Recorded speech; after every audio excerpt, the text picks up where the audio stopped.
Well, hi. So we're live. This is Christopher. Hey, everybody. So I saw Christopher's message on a Facebook page, and I thought, God, I got to talk to this guy. And then we started connecting, and I think you have some valuable information for our community. And kind of tell them a little bit about you and your history a little bit. Okay. Well, I'm 41 years old, and I'm a recovering drug addict. I'm gainfully employed. I have 2 jobs, actually. Have a master's degree now. I'm working on a doctorate. And in biological anthropology. Why? Because I like humans, and I like human variation, and I like all the differences that we have, and I see them as assets. So you spent 5 years of your life homeless and living on the streets. Correct. As an addict. Correct. So yes, I had a not the greatest childhood, and I had no coping skills, had some pretty serious unresolved grief and loss issues. My grandfather, who helped raise me because my father wasn't there, he passed when I was 5 unexpectedly, and then my dad, who was in and out of my life. He's a great guy. He was a Vietnam veteran, and he was a highly decorated Army Ranger. But he had the troublesome Vietnam veteran, unsupported veteran story, and he passed from a heroin overdose in 1987 when I was 9 years old. And so I didn't really know what to do with that. We didn't talk about it, so family basically thought that it wasn't an issue or that I had overcome it or whatever. And I didn't understand how unresolved grief and loss was affecting me. And I got into drugs, and that led me down a bad path. Didn't work out, which resulted in homelessness, chronic homelessness, and then for the longest period, about 5 years, that I spent outside. Yes, I want to really quickly thank our sponsor, Buck's Sanitary Service. This is the Buck Stops here, and the reason we do this is because Scott and his wife, Lisa, they just say, go get stories like this to share with people. So because of them, we can do this. Now, what caught my eye on this whole thing is because you were saying in this Facebook page that you feel like Eugene is enabling this kind of activity. We're getting people. You explain, okay? Because I don't want to put words in your mouth. Well, I'll just say I'll start with, when I see a homeless individual or I see an addict, I still see the human in them, and I see that they're suffering, and I know that trauma is the gateway drug, and that none of these people had an easy route in life. Right. And if we can use the analogy of a teenager who won't leave their room, this is how I see it. If I wasn't to leave my room and I was to sit around and get high in my room, make a mess, be loud, be threatening, not have a job, not contribute to my household, my mother would never put up with that, right? She would definitely not bring me food, not bring me Hot Pockets and PB&Js, right? She would have me leave, and she would probably ask me if I needed some help, if I needed to go to treatment, something. And what I see the community doing here is hurting people through the idea that they're helping. So people sitting around, getting high. I see it on my way to work all day long, passing through from where I drop my kids off to where I work in the Whitaker.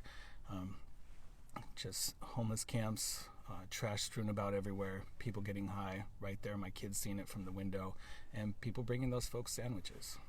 So we're enabling this problem as a community when we're in the name of kindness. We're thinking it's kind. But somebody brought this up to me one time too and said, "Is it kind to allow people to suffer on the streets of Eugene?" And see, that's what I have a problem with. I think we're not, and we're attracting them because you say you were homeless and you tell me that story. Yeah. So, I fully agree too. It's attracting it and it's encouraging it, and the strategy that I like to employ is a hand up, not a handout. Right? If somebody's suffering, I'm absolutely going to lend my hand if they want it and help them up out of their situation. But I'm not going to encourage it to prolong. I was homeless, and I was continuously blaming everyone for my problems, blaming the government, blaming the police, blaming my past, blaming the city I lived in, but just blaming. And so I went and attempted to geographically relocate my problems away. And in turn, I never did find that great place where my problems didn't show up with me. Yeah, they came with me. And so I did happen to love Oregon, and I'd passed through here quite a bit, and I always dreamed about living here. But also it was attractive because I could pretty much do what I wanted here. I could get high. I could sleep under a bridge. I could kind of like sleep wherever. I passed through. I was just a homeless guy with a cardboard sign and a dog. That's who I used to be. And, they gave me a food stamp card that lasted for 6 months until I had to re-up it. And, I'd spend that out of state. I'd come back periodically and get it re-upped or, re-sign up for those benefits and just basically not contribute. Yeah, but it was a really easy place to be homeless. So I was homeless in 48 states and just missing Hawaii and Alaska, and I just found it to be kind of conducive to the lifestyle. So I had a gentleman on the street tell me one time, he goes, Rick, Eugene specifically, but Oregon is like Club Med for the homeless population. We're attracted here because we can get anything we need. We don't have to do anything. Right. I mean, without the ease of all the handouts, it's not the most ideal place to be homeless, right? I mean, it rains quite a bit here. I'd rather be in Bend, where it's not going to rain all winter long. Even if it's cold, it's just easier not in the rain. So what do we do? I mean, if you were sitting down with the city council and could talk to people, because I've gone on the street and asked these folks, and they're very open, and they'll tell me, no, I don't have any commitment to your town. I don't, what would you what would you say? What would you say to the city council about this? Because you also are in the business of counseling people who are addicts and in recovery. A lot of them who were probably out on the streets, and Yes. know who's going to make it, who's not going to make it. But are we trading something in our community for? It feels like, I think to a lot of people, it feels like they've taken over. Yeah, absolutely. It feels that way, and so I think putting all hands on deck into the repair process, but not the enabling process, right? So What would that be? Give me an idea, just from you. I'm just looking for your idea. So yeah, easier access to treatment, drug treatment, or mental health. But if people don't want it, we can't force anybody into that, right? So if people don't want it, we can't allow it to keep going on. I mean, when I drove to work this morning, I saw a camp that was probably bigger than the place that I live in, right? That was one person's camp, and it was trash everywhere.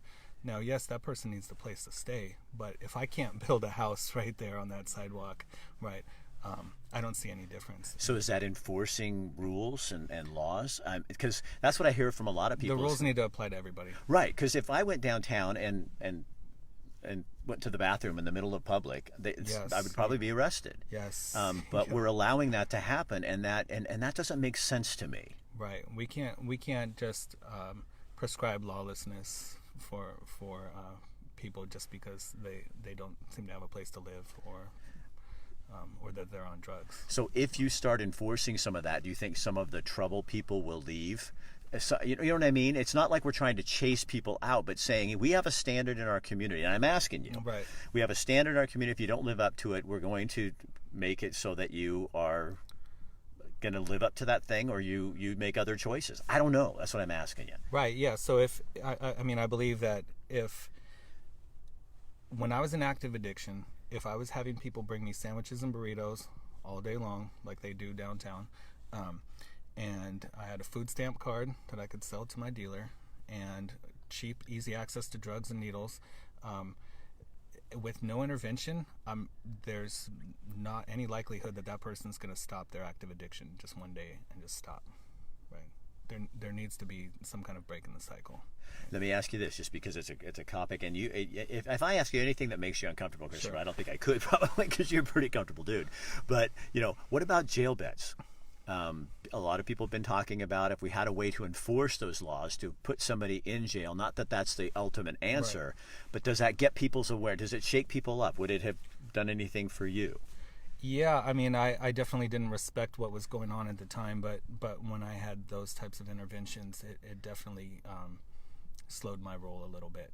And I don't believe in law enforcement having to act as mental health providers nor as addiction counselors. However, I know their hands are tied as well. If someone commits a violent crime in our community, yeah, they're let go pretty fast. It's unbelievable. So I think that having people go back out onto the streets after committing violent crimes. Our city council needs to look at that. Right. So if you were sitting before them, would you say you need to take a different approach to this? Yeah, absolutely. And what I believe is going to happen too, I mean, the longer this goes on, if rules aren't enforced and this continues to grow, we're going to see vigilantism. And that's terrible, because I've had people, Eugene Weekly, others accuse me of, oh, you're sponsoring this. This is the other thing I wanted to ask you, Christopher. What really bugs me personally is we can't even talk about this. I have people on Facebook, you can't even make a comment about this without some people in the advocate community turning you into the bad. You hate homeless. You hate this. Right, no. It's really easy to belittle people when we're saying, wait, I have questions. No. And then I find a guy like you who is an expert at this because you were it. Right. And now you're actually doing something positive by helping people like yourself get out of the lifestyle. And it's not by leaving them sit on the street doing drugs. Right. Yeah. I mean, I want to see these people become whole again. Me too. I want to see healthy, like you, healthy people. Right. I don't want my kids to have to worry that that's going to be them someday. Right. And this is not normal life.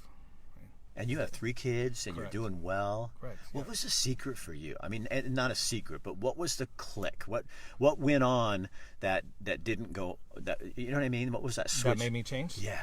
Man, things were progressing terribly in my addiction. You were going downhill. And yes, and I happened to have a beautiful divine intervention of an old friend who's not from this area, who I had lost contact with because she didn't talk to users anymore, and she was clean and she was going to the university, and the last time we had run into each other was on the East Coast in Portland, Maine, and I was doing terrible, she was doing great, and she offered to take me to a meeting, a 12-step meeting, and I didn't know that I was going to stop using then. I was kind of in between addictions, so withdrawals were not something I was dealing with at the time, but I started going to some meetings. I started getting the help that I needed through the encouragement of somebody who cared and took me in, and that changed things for me. And I found a circle of people who were giving me a hand up. None of them were feeding me. None of them were, taking care of me without my own personal accountability there. But they were guiding me towards the help that I needed. And so I got the help that I needed from some community support. So there's a ton of hope. Yeah. And they taught me how to be fully self-supporting in all my affairs and not rely on it from others. So what I love what you're saying. So it takes almost as this, I hate this phrase, but tough love, where I'm really committed to helping you, but I'm not babying you or coddling you. It's like, because you have to make the decision to change. I can't make you change, and you can't make me change. Right. When you're counseling the different people you're working with, you can't make them change, but when you care about them and give them real information, the possibility is there. Right. I mean, so now, I have motivational interviewing techniques and things like that that'll help maybe spark some motivation in somebody who's lacking the willingness. However, without the willingness, nobody's going to change. Right. You have to get the hope somewhere, and then you have to have the willingness. But you're saying you're not going to find it by just leaving Eugene doing what it's doing right now. It's not going to. It's just going to get worse. Right. Absolutely. So why did you come? Why are you so open about this? Because you could get... I genuinely have a positive concern for humanity, and I want to see people in their suffering. And I don't know that... I know for a fact that enabling is not going to end any of the suffering. And I know that it's all rooted in good. Right. That's what... and I want to coin the phrase here. I call it runaway virtue signaling. Say it again. Runaway virtue signaling. So if I want to give somebody... a sandwich or some food, we'll see people of good virtue start to want to, out of ego, outcompete one another. Well, you want to give them food? Well, I want to give them food and housing. Right. Okay, well, I want to give them food, housing, and free education. And it's like, whoa, we need to give them skills. Right. Give them the true tilt. Tracy's on here. Who is this guy? I love everything he's sharing. Can he teach us how to give a hand up? I'm in. Why don't we have you and people like you? Why aren't you training people? Here's my idea. Mm-hmm. You're training people like me and Tracy and others who want to get involved in that. and we're getting people like really doing stuff. You know what I mean? Because right now it feels like they have to come to you at the place where you work. And I'll tell you, I'm not going to say where he works because that's a secret thing. But he works for an agency that I have met several people in my life, and one of them's on here right now. I just saw you, Matt, who've been treated there. And don't say where it is, Matt. And they have found their way, and they're finding their way. And so some real great things are happening there. So I want to get you out there educating us on what to do. That makes you smile. Sure, yeah. You would be such an asset to this town. You need to go stand before the city council and talk with them. City council, you need to be listening. This is the guy who knows what we're talking about, and a whole bunch of other people like him who are coming on here going, I totally relate to you. And these are people that have been through exactly what you've been through. Right. And to me, it's service work is what it all comes down to. Service to humanity, right? And in order for, it's not only for myself to repair the lifestyle that I was living and the harm that I'd done in my life, but just as a genuine concern for humanity. And Muhammad Ali said the quote, service to others is the rent you pay for your place here on earth. And I live by that. To give back to others, to be a living amends. We need to help people out. Do you feel, because I have other friends who've been in recovery and addiction and homelessness, and some of the things they did were pretty nasty. They do this kind of stuff. One of them has a chef recovery sober group. Awesome. Because they want to make up for what they did. Is that part of what you do? Yeah, absolutely. Absolutely. I mean, I've apologized to my mom for all the sleepless nights and care and concern that she had for me, but nothing's going to undo that. I have to be a living amends, right? I can't just say I'm sorry. I have to continuously do better and help others and help other people remedy those problems that they have in their family and perform their living amends. I like the way you say that, the living amends, because I think that in some cultures, we have sorry to me sometimes is a word that is, sorry, it means nothing.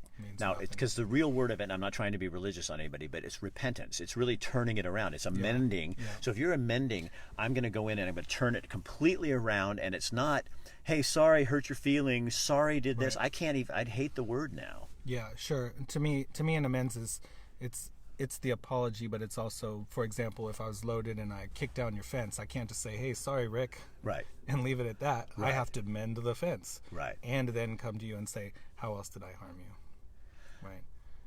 And then so part of that is also living my program, letting people know I'm not going to make these mistakes again, hopefully, and I'm going to help others. When people sit in your office and you look into their eyes, what do you see? And I see people who've suffered, and I see some of the strongest people that the world has ever known. They just have no idea their strength. I mean, people who've survived some of the most horrific acts and terrible family circumstances. And I see potential. I see people like some of the beautiful old houses around town that are neglected, moss on the roof, kind of dilapidated. And I'm like, man, we're going to remodel this, and it's going to be beautiful. I really like you, man. You're awesome. Thanks. No, you're like a super cool dude. I just love your heart and how you really do give a shit. Yeah. And I'm glad, because I do, despite what people want to think.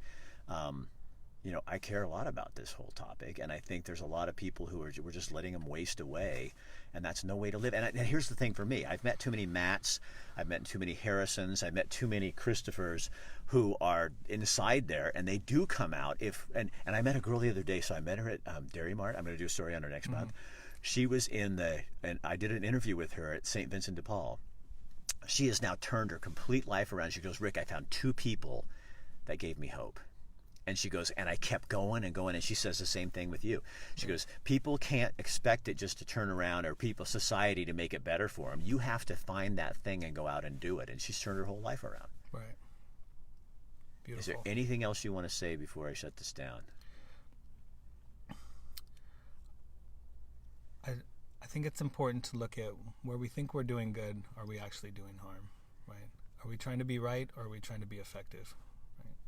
And a lot of us think that, right, yes, people need to eat, and you're all right, but are you being effective? And that's more important to answer. That's good information. All right, Christopher? Thanks, man. No, Yeah, I am man. so My glad. pleasure. I'm so glad to meet you. Yeah, and I'm glad you made it out. Yeah.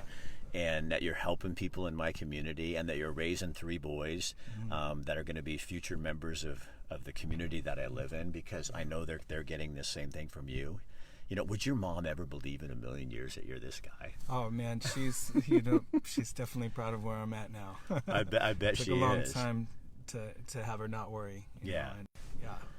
I think she always knew this is where I was supposed to be. I was the one who didn't know. You know. Yeah, yeah. You know. So you guys, again, we want to thank Buck Sanitary Service. The buck stops here. Scott always lets me do the best things, and this was sponsored by him. So, you know, it's not like you're going to pick the porta potty you go to, but you know what? If you got to if you're having a party and you're going to do something, pick Bucks, okay? Yeah, man. All right, you guys, if you missed this, hey, Bill, how are you? If you guys missed this, go back and watch this. Share this on your page so other people can see it. If you're on one of the city councilors' page, share it with the city council. Let them see this. And let's see more of this kind of stuff going on, more mental health counseling in our community, and less enabling. And doesn't that take really big balls to do that, to not enable? Yeah, I mean, it's harder than enabling. Setting a firm boundary with somebody, especially when you care about them, is a lot tougher than just giving them what they want. It always is. Boundaries are never fun. You know that when you're a parent. Yeah, absolutely. Same principle. All right. Yeah, awesome stuff, huh? All right, thanks, you guys. Christopher, this is not the end for you and me, man. Okay. All right, we'll talk to you guys later. Have a good day. See you, man.